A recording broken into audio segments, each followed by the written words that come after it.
Hello everyone, my name is Akash Malik और आज के वीडियो में हम बात करने वाले हैं capacitance and current electricity in one video, क्योंकि दोनों क्वेश्चंस जो हैं बहुत ही सिमेट्रिकल हैं पढ़ने के लिए. So that's why we will study them together. पहले हम बात करेंगे कैपेसिटेंस की, then we will go for current electricity. Right.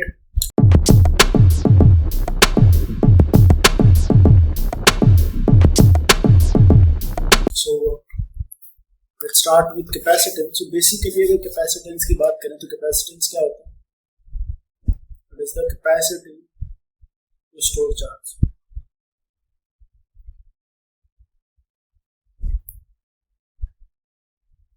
Right.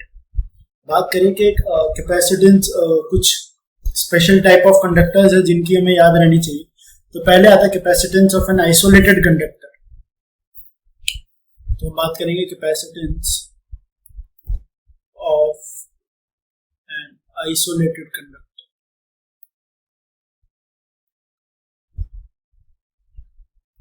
ठीक है, तो ये अगर आपका कोई भी रैंडम शेप कंडक्टर है, इस पर चार्ज है Q और इसकी वजह से इसके सरफेस पर पोटेंशियल है V, तो इसका जो कैपेसिटेंस आ जाता है C वो आ जाता है Q बाय V. बेसिकली ऐसा नहीं होता. प्रूफ क्या है कि Q जो है वो प्रोपोर्शनल है V के, और फिर Q हटाओ और प्रोपोर्शनलिटी साइन हटाओ तो आपका आ जाता है CV. राइट, इस तरीके से आता है. बाकी प्रूफ की यहाँ जरूरत नहीं है. ठीक है, तो C क्या है? कैपेसिटेंस है. और कैपेसिटेंस जो है किसी की भी चार्ज या पोटेंशियल पर डिपेंड नहीं करता है. जैसे कि अगर आप यहाँ पे देख रहे हो, ऐसा नहीं है. It depends on the shape and size of the conductor. Okay, अब हम बात करेंगे capacitance of a parallel plate capacitor, क्योंकि ये एक स्पेशल टाइप ऑफ कैपेसिटर है. नोट्स मेरे पास है. आप लोग सोच रहे हो कि मैं हर वीडियो में बोल देता हूँ नोट्स तो है, बट डिस्क्रिप्शन में नहीं है. एक्चुअली नोट्स बना रहा हूँ. मैंने जैसा कि बहुत पहले कहा था कि एक कंप्रेस्ड पूरा जिप फोल्डर रहेगा जिसमें सारे नोट्स होंगे. अब उसको बार बार अपडेट करना फिजिबल नहीं है, तो मैं एक बार फटाफट नोट्स बना करके फिर डालूंगा. Right. So parallel plate capacitor की बात करते हैं तो कुछ इस तरीके से होता है. ठीक है, तो इसके बीच का डिस्टेंस D है, इसका प्लेट एरिया A है, तो कैपेसिटेंस आ जाता है epsilon not A by D. ठीक है, और फिर सिलेंड्रिकल कैपेसिटर की बात कर लें. अगर आपको कोई भी कॉन्सेप्ट यहाँ पर डिटेल में पढ़ना है तो आप लोग जो है कॉन्सेप्ट वीडियोस देख सकते हैं. मैंने बिल्कुल डिटेल में ये चैप्टर कवर कराया हुआ है.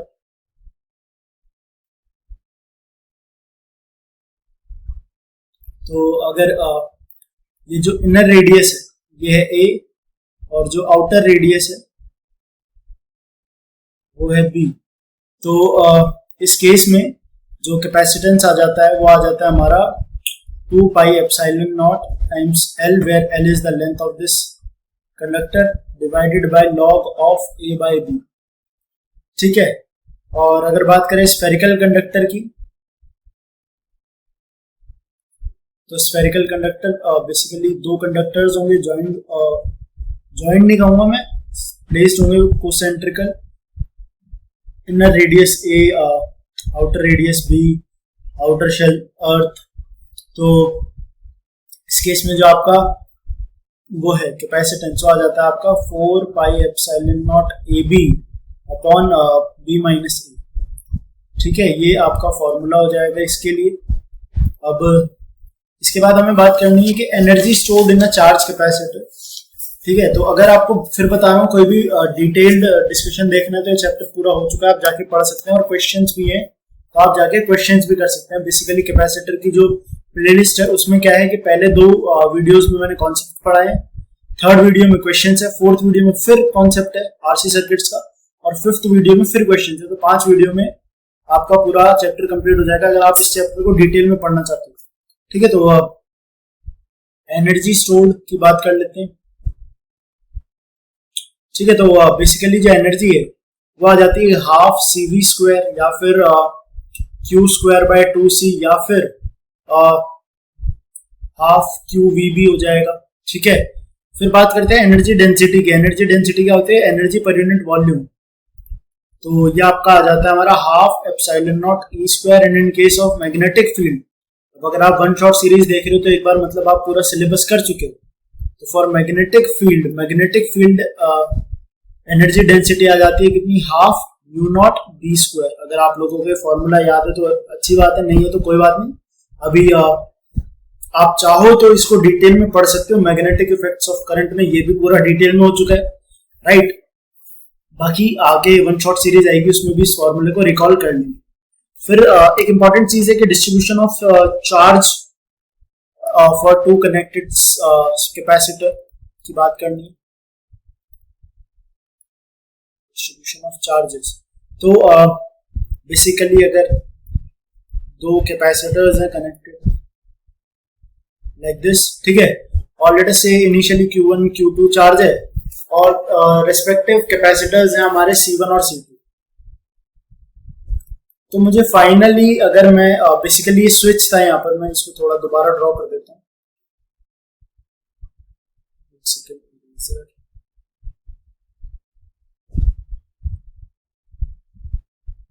ठीक है, ये मेरा स्विच है। तो अगर मैं कहूँ कि मैं स्विच को क्लोज कर दूं तो डेफिनेटली चार्ज डिस्ट्रीब्यूट होगा, कुछ अलग चार्जेस आ जाएंगे। लेटेस्ट से वो चार्जेस है Q1 डैश और ये कैपेसिटर C1 Q2 डैश और C2। बेसिकली एक कॉमन पोटेंशियल आ जाएगा दोनों का। पहले पोटेंशियल लेटेस्ट से V1 था, फिर V2 इसका, तो फाइनली एक कॉमन पोटेंशियल आ जाएगा जब जाके आपका चार्ज डिस्ट्रीब्यूशन स्टॉप हो जाएगा, राइट। तो टिल दैट केस आपका चार्ज डिस्ट्रीब्यूट होगा। तो फाइनल चार्जेस तो आ जाते हैं, वो आ जाएगा हमारा C1 इंटू वी और Q2 आ जाएगा C2 इंटू वी। और V कितना हो जाएगा ये आपको निकालने के लिए क्या करना है, आपको लगाना है चार्ज कंजर्वेशन, कि भाई चार्ज है कहीं लीक नहीं हो रहा है, कुछ नहीं हो रहा, तो बेसिकली चार्ज कंजर्व रहेगा। तो हम क्या कह सकते हैं कि इनिशियल चार्ज है Q1 plus Q2, final charge है C1 into V plus C2 into V, basically Q1 dash और Q2 डैश। तो यहां से V आ जाएगा आपका Q1 plus Q2 upon C1 plus C। हर बार ऐसा नहीं होगा, आपको चार्ज कंजर्वेशन लगाना पड़ेगा और वहां से कॉमन पोटेंशियल निकाल के फिर नए चार्जेस लगाने पड़ेंगे, ठीक है। फिर अगर बात करेंगे हीट लॉस की, तो हीट लॉस कितना हो जाएगा, हीट लॉस हो जाएगा initial energy minus final energy. तो इसका आंसर आ जाता है half C1 C2 upon C1 plus C2 into अगर आप पूछो V1 माइनस V2 का होल स्क्वायर, राइट। C1 ये basically C1 upon basically C1 C2 upon C1 plus C2 क्या है, ये है आपका equivalent capacitance multiplied by this final potential. अब ऐसा कैसे आता है, आप लोग कैलकुलेट करके देखना, इनिशियल एनर्जी कितनी है, half C1 V1 square plus half C2 V2 square, और फिर फाइनल कैसे निकालोगे, half C1 V square plus half C2 V square, और वहां से कैलकुलेट करोगे तो ये रिजल्ट आ जाएगा आपके पास, ठीक है। बात करनी है कॉम्बिनेशन ऑफ कैपेसिटर्स की। तो सीरीज के लिए बात करूं अगर मैं, तो अगर मेरे ये कैपेसिटर्स कुछ सीरीज में है, ठीक है, लेट अस से C1 C2 C3, तो इनका C इक्विवेलेंट कितना आ जाता है, कैसे निकालेंगे, वो आ जाता है 1/C equivalent equals 1/C1 plus 1/C2 plus 1/C3। Unlike resistors ये एड अप नहीं होते, इनका केस अलग है। तो पैरेलल में अगर कनेक्टेड है ऐसे C1 C2 और ये C3 C1 C2 C3, तो इस केस में जो C इक्विवेलेंट है ये सिंपली एड अप हो जाता है। सीरीज का मतलब करंट से, इस केस में करंट नहीं होता है, इस केस में चार्ज होता है, तो यहां आ जाएगा चार्ज सेम। और पैरेलल का मतलब है पोटेंशियल डिफरेंस सेम, ठीक है। ये डेफिनेशंस याद रख लोगे, ये रिजल्ट याद रखने की जरूरत नहीं है, ये डेफिनेशंस याद रख के आप डायरेक्टली क्वेश्चंस को सॉल्व कर सकते हैं, ठीक है। तो ये हो गया आपका कॉम्बिनेशन ऑफ कैपेसिटर्स। अब कैपेसिटेंस में बेसिकली एक ही चीज इंपॉर्टेंट है, वो है लॉज ऑफ कैपेसिटेंस, कि अगर आपको सर्किट्स दे दिए जाए और कैपेसिटिव सर्किट दिया जाए विद अ डीसी वोल्टेज, तब आप उस केस में कैसे सॉल्व करोगे। तो अगर डिटेल में पढ़ना चाहते हो तो आप जाके वीडियोस देख सकते हो, यहाँ पर मैं बहुत क्विकली बताऊंगा क्योंकि हमें 2 चैप्टर कवर करना है, बहुत ही क्विकली मैं दोनों चैप्टर कवर करूंगा क्योंकि दोनों बहुत आसान है। तो अगर ये मेरे 5 कैपेसिटर्स की सीरीज मैंने इसलिए बनाई ताकि समझने में आसान हो, C1 C2 C3 C4 और ये C5। और अगर मैं बैटरी V लगा दूं तो चार्जेस आ जाएंगे इन पे, तो पहला पॉइंट क्या है कि फॉर एन आइसोलेटेड क्या था सिस्टम, तो आइसोलेटेड सिस्टम क्या है मेरा, ये वाला इनर प्लेट्स, इन पर कोई फर्क नहीं पड़ रहा क्योंकि ये डायरेक्टली इस बैटरी से कनेक्टेड नहीं है। बाकी प्लेट्स तो देखो, बाकी प्लेट्स डायरेक्टली बैटरी से कनेक्टेड हैं। तो ये हो गया मेरा आइसोलेटेड सिस्टम। तो आइसोलेटेड सिस्टम के लिए चार्ज जो है वो क्या रहता है, कंजर्व। ठीक है, Q initial is equals to Q final लगा सकते हो। दूसरा पॉइंट क्या है कि अगर आप मूव करते हो किसी भी लूप में, किसी भी कैपेसिटर को क्रॉस करते हो, तो पोटेंशियल ड्रॉप जो आता है वो आता है Q/C। ठीक है, ये दो चीज याद रख लो, इनसे क्वेश्चन सॉल्व हो जाएंगे। और इस टाइप के क्वेश्चंस देखने तो वीडियो नंबर आपको देखना होगा, वीडियो नंबर थर्ड वीडियो देखना होगा, फिफ्थ वीडियो सॉरी, उसमें इस टाइप के क्वेश्चंस पर बेस्ड मैंने क्वेश्चंस करा रखे इस टाइप के कॉन्सेप्ट। तो ये हो गया बेसिकली पहला लॉ, राइट। और दूसरा लॉ क्या है, दूसरा लॉ भी बता ही दिया मैंने, क्या सॉरी मैं भूल गया था। ठीक है, दोनों लॉ बता दिए मैंने आपको, चलो इनसे क्वेश्चंस हो जाएंगे। अब बात करना है हमें आरसी सर्किट के लिए। तो आरसी सर्किट के दो केस हैं, चार्जिंग एंड डिस्चार्जिंग।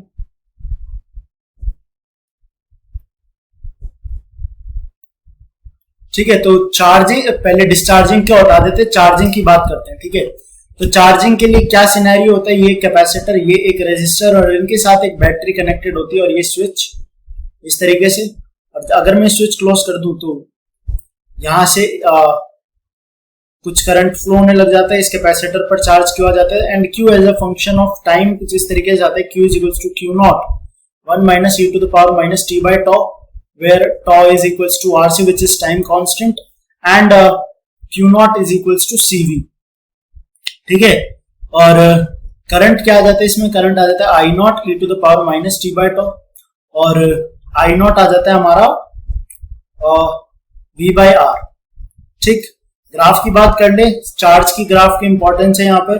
ग्राफ आएगा कुछ इस तरीके से और किसी टाइम के बाद कांस्टेंट हो जाएगा। तो ये चार्ज है Q नॉट, और अगर आप देखो at a time t equals to tau जो कि इंपॉर्टेंट है, ये चार्ज आ जाता है Q नॉट का 0.63। ठीक है, 0.63 Q नॉट। ठीक, ये चार्जिंग का केस हो गया। अब बात करते हैं डिस्चार्जिंग की। तो डिस्चार्जिंग के केस में क्या होता है, ये आपका एक कैपेसिटर होता है और इसको एक रेजिस्टर के साथ कनेक्ट कर देते हैं। जैसे ही स्विच क्लोज किया तो एक प्लस माइनस, तो एक करंट फ्लो होने लगता है। ठीक है, और करंट फ्लो होने लगता है और इस पर चार्ज आ जाता है। इनिशियली लेटेस्ट से चार्ज Q नॉट था, तो Q नॉट हट करके Q चार्ज हो जाता है जब हम स्विच क्लोज करते हैं।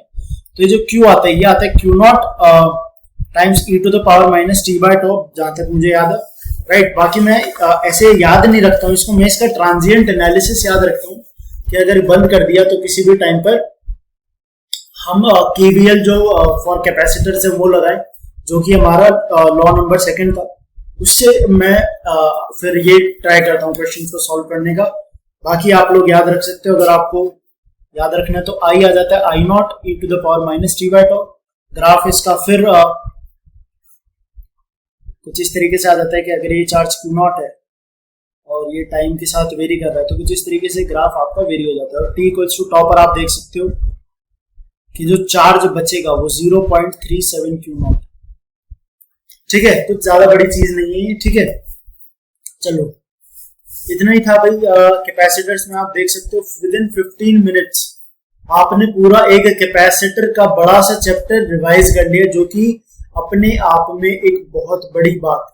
ठीक है, तो अगर आप मेरे साथ बहुत अच्छे से पढ़ रहे हो तो मैं गारंटी देता हूँ कि कॉन्सेप्ट आपके इतने अच्छे से क्लियर होंगे, इतने जल्दी क्लियर होंगे, क्योंकि फिर उसके बाद क्वेश्चंस जब करेंगे ना, मैंने आपको एक वीडियो डाली है, ठीक है, और डालने वाला हूँ, शायद अभी डालनी नहीं है, वो गई नहीं है, तो मैं डालने वाला हूँ उस वीडियो को देखना। उसमें आने वाले हमारे कुछ जो चीजें हैं उनके बारे में डिस्कशन है कि अब हम आगे क्या करेंगे, तो उस वीडियो को देखो आप जाके, फिर आपको पता चलेगा। बाकी बात करते हैं करंट इलेक्ट्रिसिटी की।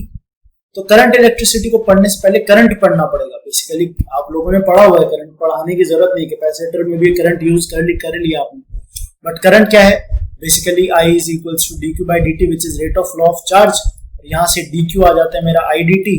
और अब अगर हमें डेल्टा क्यू टोटल फ्लो निकालना है चार्ज का तो आ जाता है आई डी टी का integral from t one to t two विच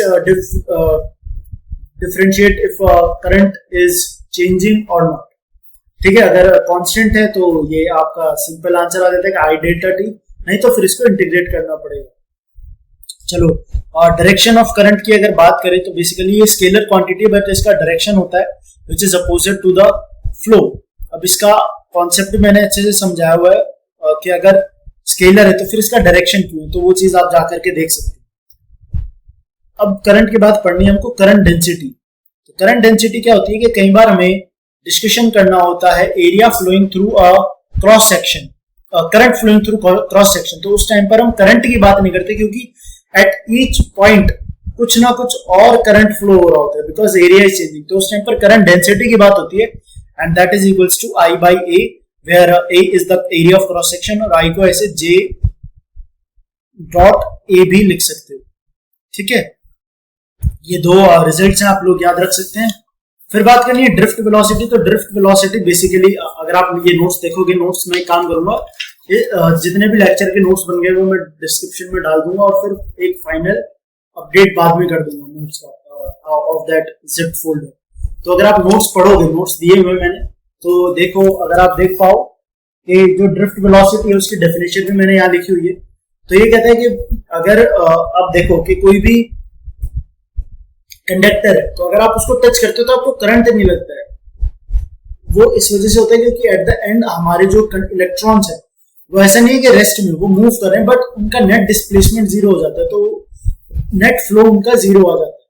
तो इस वजह से उनकी जो वेलोसिटी है वो रहती है और कुछ ना कुछ टाइम पर, बट उनका नेट रिजल्टेंट कुछ इस तरीके से आता है कि उस कंडक्टर में करंट जनरेट नहीं होता। तो बिना करंट के जो इलेक्ट्रॉन्स है वो कंडक्टर में जिस वेलोसिटी से मूव कर रहे हैं उसको ड्रिफ्ट वेलोसिटी बोलते हैं। और ड्रिफ्ट वेलोसिटी जो है उसको रिप्रेजेंट किया जाता है वीडी से, और वीडी जो है वो आ जाती है हमारी basically I is equals to n e A v d आता है।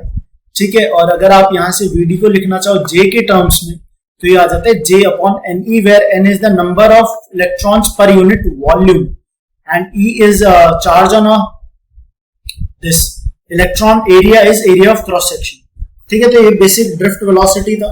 फिर बात कर ले रेजिस्टिविटी की।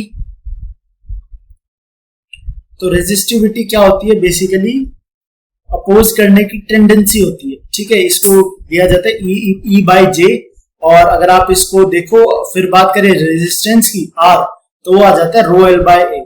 ये बेसिक अगर आपने हीट पढ़ी थी तो उसमें भी हीट का रेजिस्टेंस आया था, हीट ट्रांसफर में बेसिकली। ठीक है, ओम्स लॉ की बात करते हैं। यहाँ पर मैं ऐसे बहुत डिटेल्ड में हेडिंग वगैरह डाल के नहीं पढ़ा रहा हूँ क्योंकि उससे टाइम सेव होता है। आपको कॉन्सेप्ट समझना, कॉन्सेप्ट समझिए। ठीक है, ओम्स लॉ क्या होता है कि अगर कोई भी कंडक्टर है उसमें जो करंट है वो प्रोपोर्शनल होता है उसके पोटेंशियल के। ये ओम्स लॉ था। कई बार बच्चे क्या पढ़ते हैं, V is equals to I R पढ़ लेते हैं। ये ओम्स लॉ नहीं है। ओम्स लॉ है current is proportional to this potential difference. तो अगर आप प्रोपोर्शनैलिटी साइन हटाओगे तो I is equals to V by R, where R is resistance.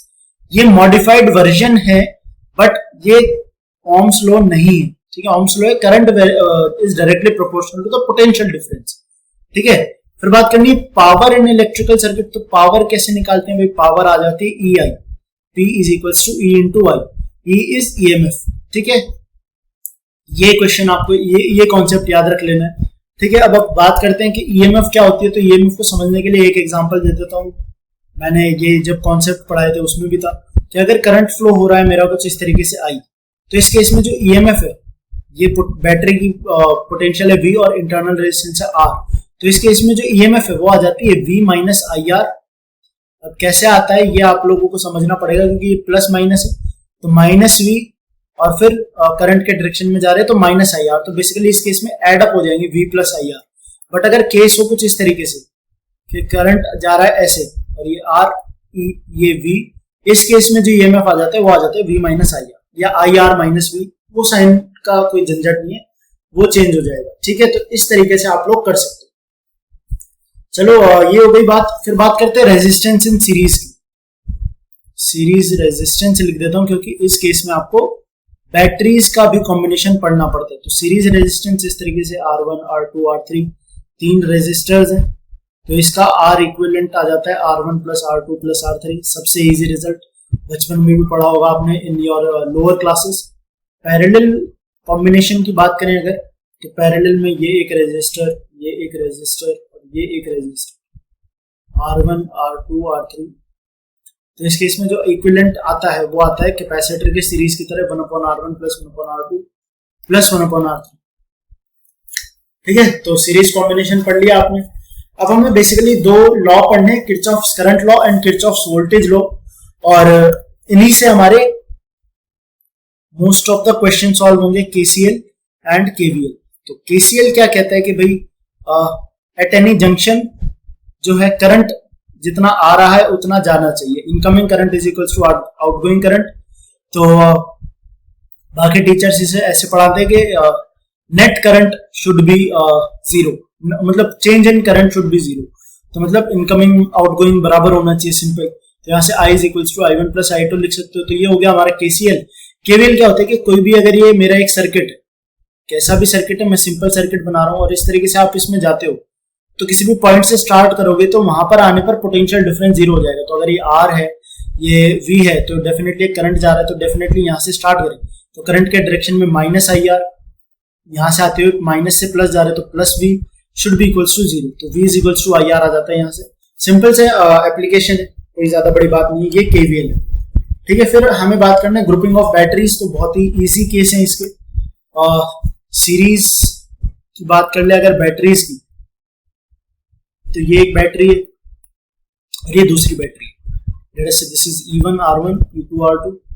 ठीक है, और इसका E इक्विवेलेंट क्या आ जाएगा अगर हटाऊं मैं इसको, तो E इक्विवेलेंट आ जाता है E1 plus E2, simple result. और R इक्विवेलेंट भी क्या आ जाता है R1 प्लस R2। बट अगर मैं पैरेलल कॉम्बिनेशन की बात करूं तो उसका रिजल्ट थोड़ा सा डिफिकल्ट है, but still easy to remember है। अगर आप एक बार उसको समझ लें, प्रूफ जो है यहाँ पर नहीं कराया जा रहा, प्रूफ बाद में कराएंगे।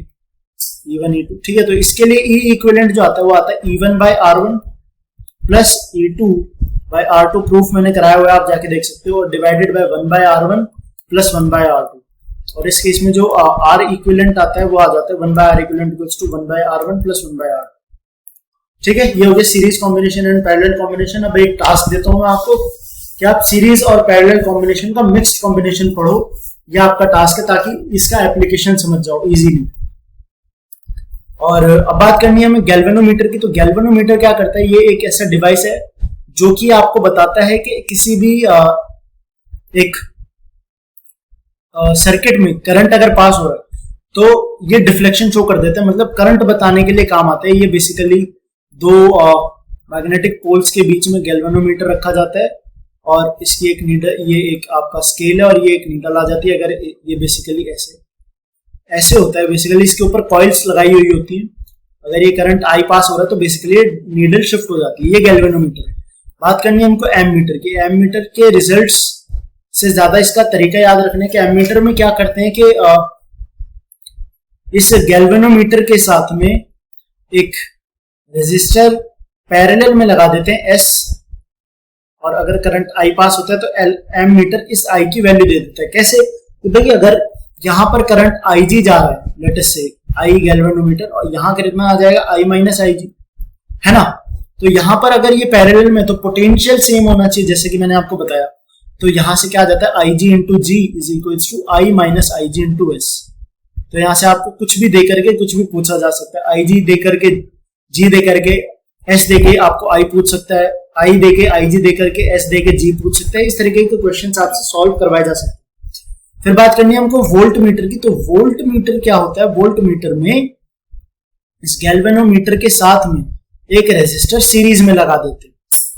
इससे क्या होता है कि भाई, और ये रेजिस्टर जो होता है शंट बहुत छोटा रेजिस्टेंस होता है और सीरीज वाला रेजिस्टर बहुत हाई रेजिस्टेंस होता है। इस तरीके से I, और फिर इस तरीके से चला जाता है करंट। तो इस केस में क्या होगा कि जो पोटेंशियल डिफरेंस है वो कितना आ जाएगा, IG, अगर यहां करंट IG जा रहा है, IG into R plus G। तो अब यहाँ से आपको कुछ भी देके कुछ भी पूछ सकते हैं। तो ये तरीका याद रख लो कि एमीटर बनाने के लिए गैल्वेनोमीटर के साथ शंट यूज होता है और वोल्टमीटर बनाने के लिए गैल्वेनोमीटर के साथ एक हाई रेजिस्टेंस सीरीज में ऐड होता है। ये चीज याद रख लेंगे आपको, ठीक है। तो यहाँ पर हो गया हमारा गैल्वेनोमीटर, एमीटर और वोल्टमीटर। अब बात करनी है हमें मीटर ब्रिज की, जो कि हमारा आखिरी पॉइंट है इस वीडियो का। आप देख सकते हो with in half an hour मैंने 2 बहुत इंपॉर्टेंट चैप्टर क्विकली कवर करा दिए। मतलब इतनी जल्दी कोई करा नहीं पाएगा जितना जल्दी मैं आपको करा रहा हूं और इतना इजीली समझा रहा हूं कॉन्सेप्ट्स को, ठीक है। तो आप देखो कि क्या होता है कि एक रेजिस्टेंस है R जो कि हमें पता है, ठीक है। इसके साथ हम एक और रेजिस्टेंस लगा देते हैं कुछ इस तरीके से X, जो कि हमें नहीं पता, ठीक है। फिर ये एक बेसिकली एक लेट अस से L लेंथ की हमने एक रेजिस्टेंस वायर लगा दिया, ठीक है। तो यहां पर आ जाता है गैल्वेनोमीटर और ये आ जाती है जॉयस्टिक। तो लेट अस से कि ये लेंथ है L1 और ये लेंथ है L2। तो इसका रेजिस्टेंस मान लो आप R1 और R2 रिस्पेक्टिवली, मतलब ये R1 ये R2। तो बेसिकली ये क्या है, ये बन जाता है हमारा एक Wheatstone bridge, WSB। Concept of Wheatstone bridge आप लोगों को पता है कि क्या होता है कि भाई R by R1 equals to X by R2। ये simple concept of Wheatstone bridge है। तो यहां से X आ जाता है मेरा R2 bye R1 times R। But कई बार क्वेश्चन में क्या होता है कि ये रेजिस्टेंस नहीं दी होता है आपको, ये आपको रेजिस्टेंस के बजाय लेंथ दे देते हैं। उस केस में क्या हो जाता है, हमें पता है ये प्रोपोर्शनल लेंथ के भी होगा, तो हो जाएगा L2 bye L1 into R। इस तरीके से आप क्वेश्चंस को सॉल्व कर सकते हो। तो ये हो गया मीटर ब्रिज। तो जितने भी नोट्स थे ये मैं आपको डिस्क्रिप्शन में दे दूंगा, ठीक है।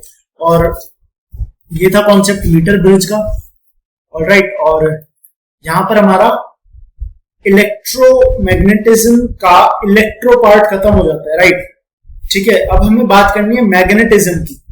तो पूरे एक वीडियो में, अब जो नेक्स्ट वीडियो आने वाली है कल, उसमें कल या परसों, क्योंकि ये बहुत लंबा सेक्शन हो जाएगा तो इसको नोट्स बनाने में भी टाइम लगेगा थोड़ा सा, तो कल या परसों वीडियो आएगी। सो उसमें क्या क्या करेंगे मैं बता देता हूँ। हम पढ़ेंगे magnetic effects of current, magnetism, EMI and AC। ये 4 चैप्टर एक वीडियो में कल के कवर होने वाले। वीडियो में बी लॉन्ग और depending upon the length, right. तो उसके कॉन्सेप्ट्स तो काफी ज्यादा है, बट क्वेश्चंस के साथ में वो वीडियो ला सकता हूँ, क्योंकि उस चैप्टर को समझने के लिए, उस सेक्शन को समझने के लिए वीडियोस में क्वेश्चन जरूरी है। तो हो सकता है मैं क्वेश्चंस लाऊं, ठीक है। सो आई होप आज की वीडियो आपको अच्छी लगी होगी। और with in half an hour मैंने एक बहुत बड़ा सेक्शन कैपेसिटेंस और करंट इलेक्ट्रिसिटी का आपको पढ़ा दिया है। कोई भी डाउट आता है you can comment in the comment section, और या फिर आप कोरा पर जाकर के अपने डाउट क्वेश्चंस पूछ सकते हैं। लिंक डिस्क्रिप्शन में, नोट्स डिस्क्रिप्शन में है। और आप लोगों को वीडियो कैसी चाहिए आप वो भी बता सकते हैं। अगर आप चाहते हो कि मैं जैसे अभी वीडियो ले रहा हूँ with my face on the one side and pen tab के थ्रू ऐसी क्लास ले रहा हूँ, या फिर आप चाहते हो कि जो पीछे बोर्ड लगा हुआ है उस बोर्ड पर क्लासेस आए, तो जैसा भी आप चाहते हो make sure to comment on the video and make sure आप ज्यादा से ज्यादा इस वीडियो को शेयर करें ताकि ज्यादा से ज्यादा स्टूडेंट्स बेनिफिट ले सके। So I will meet you in the next video. Till then tata, see you, good bye.